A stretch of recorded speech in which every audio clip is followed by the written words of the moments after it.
So how good can it be?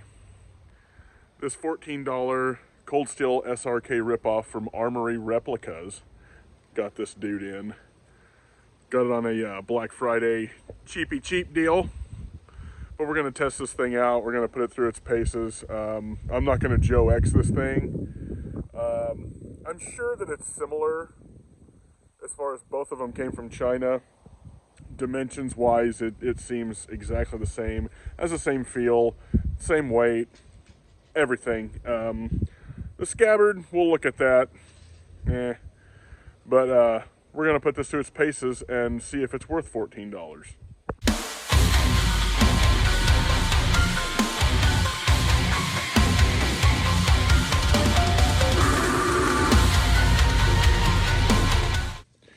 All right, so taking a look at this, we've got the blade here. It's a 6-inch, and then it's got like a 5-inch handle. And I'll put the specs for sure in text. But it like I said, it has the same weight and feel for the most part. The brass lanyard has something left to be desired. It's not quite as flush and beveled towards the opening of the handle. That side looks a little better than the other, but the texture is the same as, say, the SRK as far as the handle goes, and it's that same like craton rubber type of ABS plastic, whatever you want to call it. I don't know all the technical names for it, but it is generally the same. Okay. I've used it moderately, okay, I'll say this. I've used it moderately, but I haven't just went out and beat the hell out of it. So I'm just gonna test this out of the box and see how sharp it is. Now let's look at this scabbard for a second before we get down to the actual pounding away on this blade. It's just like the Secure-X, other than it just being cheap. The rivets, if you look real close, you can kind of see the splitting out on the edges of those rivets. It's not super sexy. If I want to reinforce this, and I'd do some Chicago screws, and I actually think I'm going to put some, like, because this has already popped out once on this like this belt loop retainer that mounts to the sheath. These are Chicago screws, but they're freaking tiny, so we're definitely going to fix that. I'm probably going to put washers on the back side of this, or I might just get some bigger Chicago screws and just change them out completely, because those are turds for sure. In continuing with the scabbard, it does not really lock in all that great, and I think that has to do with the cheap screws here, which are going to be changed. But you've got your nylon upper portion. The belt loop works fine. I've run it around hunting and was going to gut a deer with it, but my luck has not been so hot hunting this year. But I was going to put it through its paces, you know, gutting a deer and maybe cutting the back straps out and stuff like that. But that's the unit in itself. But it doesn't lock in super great. But I'm thinking I might take not a hair dryer, a heat gun, and just heat it up a little bit and just press it to where it'll snap in a little bit more firm. If when I change the Chicago screws out, if it doesn't tighten up, then I'm just going to add a little heat to it. But it's not terrible, and it does have retention with your little nylon clasp there. So let's beat on this thing. So for starters, we're gonna try some of this nylon. This is an old guitar strap, so we're just gonna see what it does going through that. Could be sharper, that's for sure. But I haven't done a whole lot to just dull this thing out. That was almost just kind of like putting pressure on it more than it was moving the blade. So yeah, once you get that edge moving a little bit, it's a little quicker. So this is some, I guess you could say, medium weight canvas belt. It's old, but I mean it's doing it.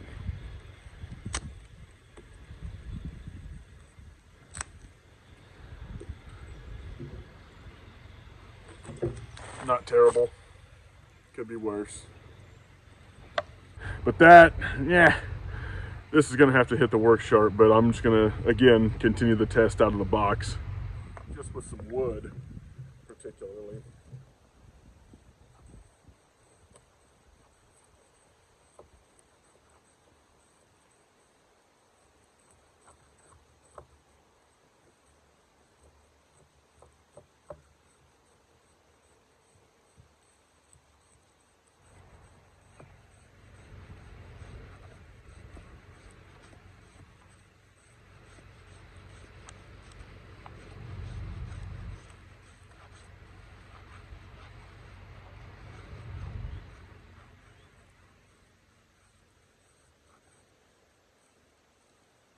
I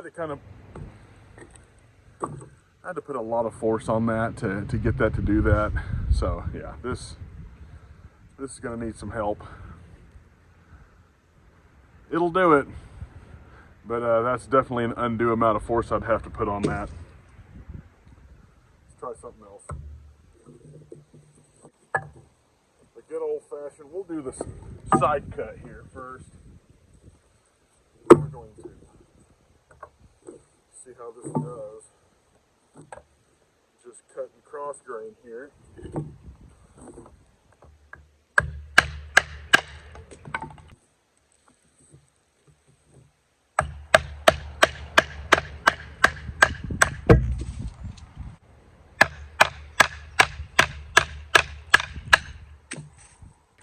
So yeah, it's going through. Not the best, but I don't see any like warping of the edge or anything like that.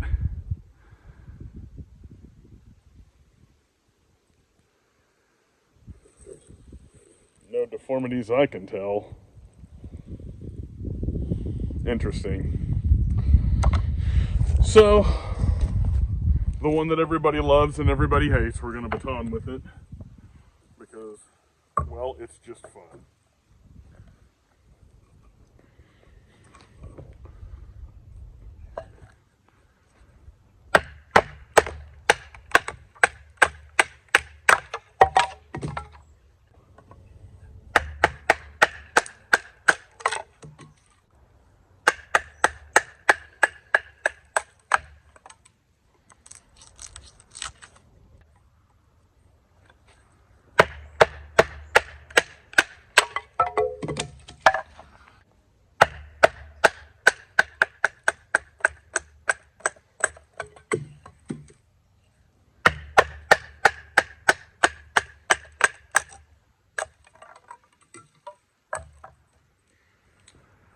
So it looks like it'll do the batoning just like a guy wants. I'm gonna look at this, see if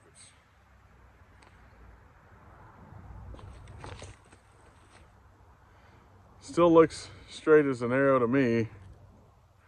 Hopefully the light doesn't make it look weird, but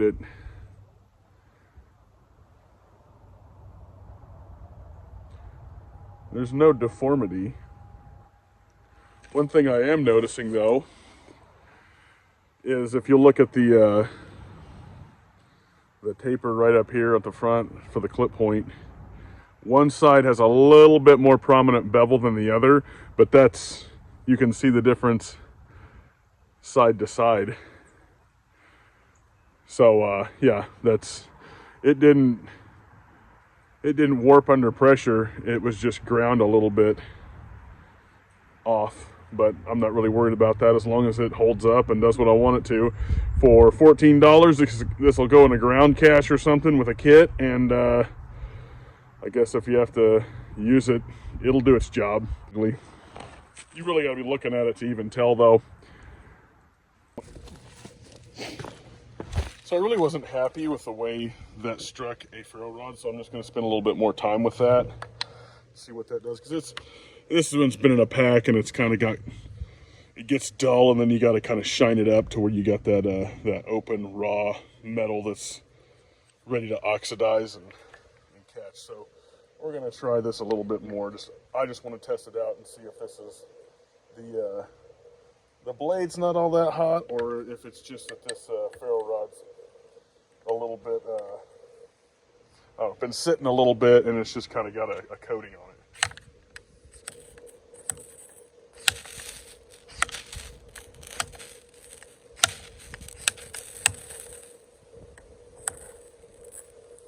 Seems to be doing everything it needs to do.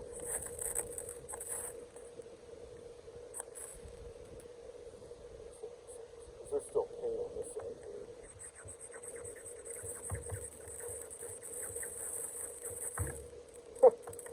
Yeah, I don't know what you need it to do.